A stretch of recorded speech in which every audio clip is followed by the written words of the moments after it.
Good morning everyone! Good evening and good afternoon sa inyong lahat in the Philippines. We're here today in Bakerville, Alberta. And we stop po dito sa not gasoline station, sa charging station. At kasama ko po ang aking sweetie Bella wearing rainbow dress. Say hi, bebe. What are you doing? I'm doing picture ugly. Picture ugly? Yeah. Oh, why? Because I want to. Because you want to? Okay. So dito lang po kami muna. Baba lang ako. Pakita ko sa inyo itong lugar. Just give me a second, baby. Okay. So po kami dito. Yan. I-charge kami dito sa lugar na ito. Medyo madilim pa ng konti. It's 7 AM pero kasi na dito, magpo-fall na dito, mag-winter na.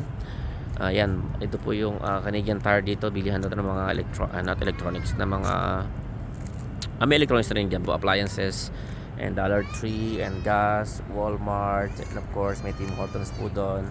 So marami po ditong charging station. Ilan din po ang car nakakasya dito. At meron din pong iba pang charging station dito, yung pong para sa mga hindi Tesla car pero mga electric vehicle din po. So yan, nag-charge kami, mga ilang minuto lang po ito. So yan, yun po yung aming car. So nakakatuwa kasi nabiyayaan kami ng gantong gantang sasakyan. At the same time, safety is always the priority of this car. Don't go down, baby, okay? Just few more minutes and we're gonna go, okay? Alright, it's almost done. Yeah, it's done. Okay? Say bye-bye. No, it's cold. It's cold. Medyo malamig na po dito. Is chill sa temperature dito. Para siyang Baguio. So may hotel din po dito. Ayan. So hindi ito po kalakihan city to. Town po ito. Hindi pa gano'ng kalakihan. Pero busy din po sila. Lalo na yung Tim Hortons po. Yung drive-thru nila.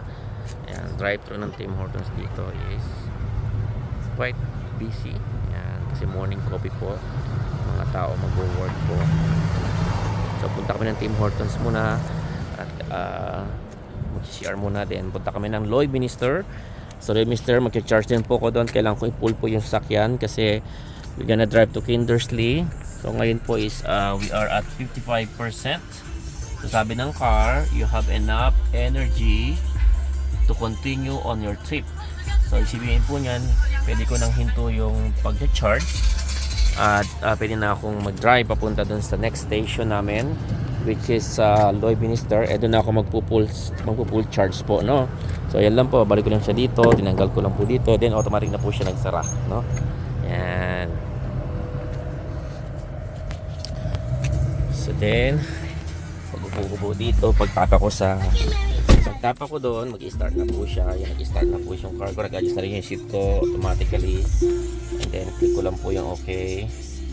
And then yan, sabi dito sa Lloydminster, meron pa akong matitirang 14%. Yan, so marami pa po yan. So 14%, so 1 hour and a half, 14%. So kalkulado na po ni Tesla na pagdating ko doon, meron akong 14%. Then magpo-full charge ako ng 100% sa Kindersley.